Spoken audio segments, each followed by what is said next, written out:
Art is about making mistakes and then understanding that it's okay. We have to clarify this right in the beginning. It's just a piece of paper or a canvas. I'll share with you my top 5 things that I feel hold students back from creating artwork. The number 1 myth is that you need fancy equipment. Obviously, this is not true. Kids do it all the time. They just pick up a crayon and a piece of paper and they have a lot of fun. So why is it that when we're adults, we think that we need the perfect painting equipment or the most special easel or a brush? Just about every student that comes to my class is very focused on supplies, and I remember that feeling myself. The only way you're going to know what type of equipment is perfect for you is by trying things out. My equipment has changed over the years, but currently my favorite way to work is to have a lightweight watercolor kit and an oil box I can take on location. My studio setup is different. I have a large easel and a paint cart and with a glass palette on top for my colors. But let's get back to basics and check out my watercolor setup. Watercolor is an amazing tool for beginners to get comfortable with color mixing and understanding how paint flows together. I just can't recommend it enough. Watercolor was my first main medium, and I taught watercolor for years and have seen students make incredible growth with their artistic journey. What I want to make sure everybody understands is that you can create a painting with just 2 dots of color. Then this is a great springboard for making other artwork. Here's a Paris scene of a beautiful garden, and I was able to capture those simple color dots in my crude study and not overthink it and do it quickly. And then I took it back to the studio and made a really big painting of this.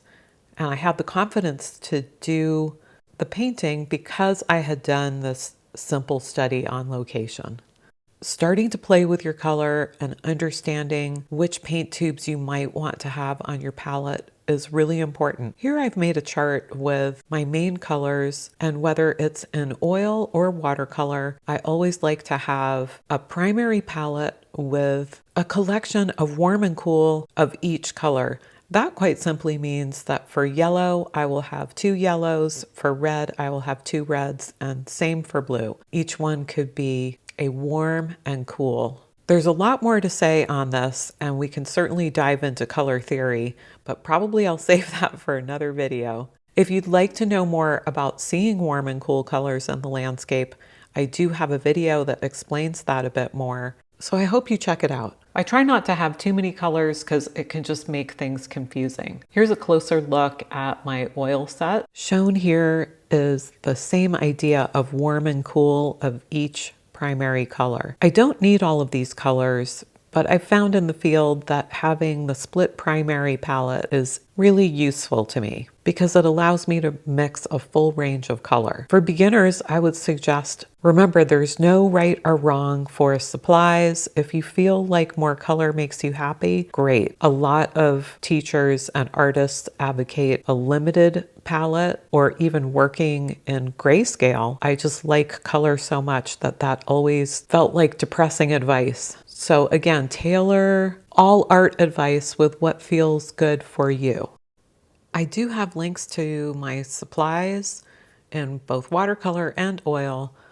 Number 2 myth is that you need a special location. And it's fantastic to travel and paint. But hey, you can create a great painting on a park bench in a local park or setting up in your own yard, just looking at the things that you see around you. Here you can see I'm creating simple dots, and I'm quite simply looking at one green dot versus the other. Another big myth is that you have to learn how to draw first. I strongly disagree with this. Learning to draw is wonderful, but some people actually get further by learning how to paint. It feels good to use color and make a splash. So don't let these rules stop you. Pick up something and get creating, whether it's a brush or a pencil. Myth number 4 is a big one. The judgment, somehow that everybody is looking or assessing what you do. You can create for yourself. Find a private location in a park and just make art because it feels good. Really, even if you set up in a public space, probably the people that are looking over your shoulder are curious about what you're doing because they secretly wish they could do the same thing. I've painted in locations all over the world, and people are really nice and say encouraging things. Check this out. Here's my students painting on the banks of the Seine this past summer with me, and we had a great time painting. There were some mixed emotions. Some people were worried at first, but everybody settled into the groove and made some fantastic paintings. This is what you can achieve when you set your mind to it and get out your equipment to be busy. I was really proud of the work that they did that day. I want this to be encouraging news for artists of all levels. I've taught thousands of students and many who were beginners. Nobody's had regrets for trying, but a lot of people have regrets that they didn't start earlier and just get out there and have fun. Remember, the art journey never stops. You're always learning.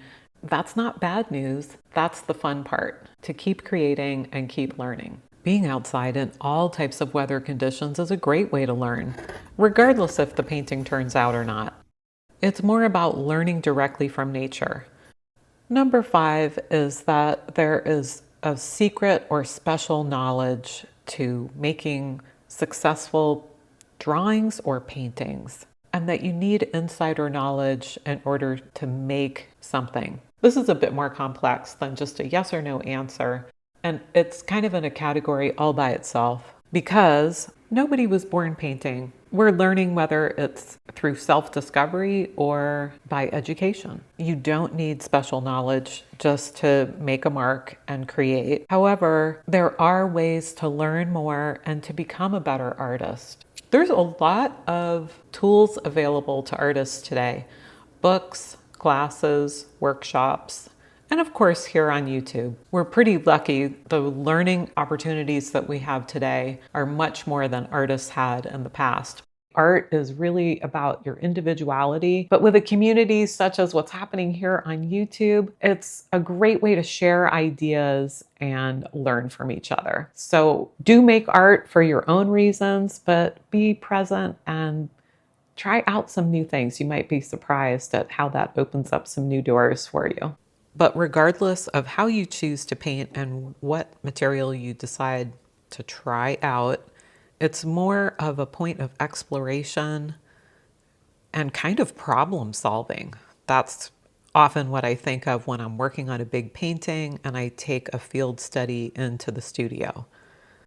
So don't overthink it and avoid those top 5 myths of making a painting and getting started. Well, thanks for being here and liking and subscribing. It does help my channel grow, and I'd welcome any comments down below for ideas on videos or what you found really helpful. Thanks, everyone.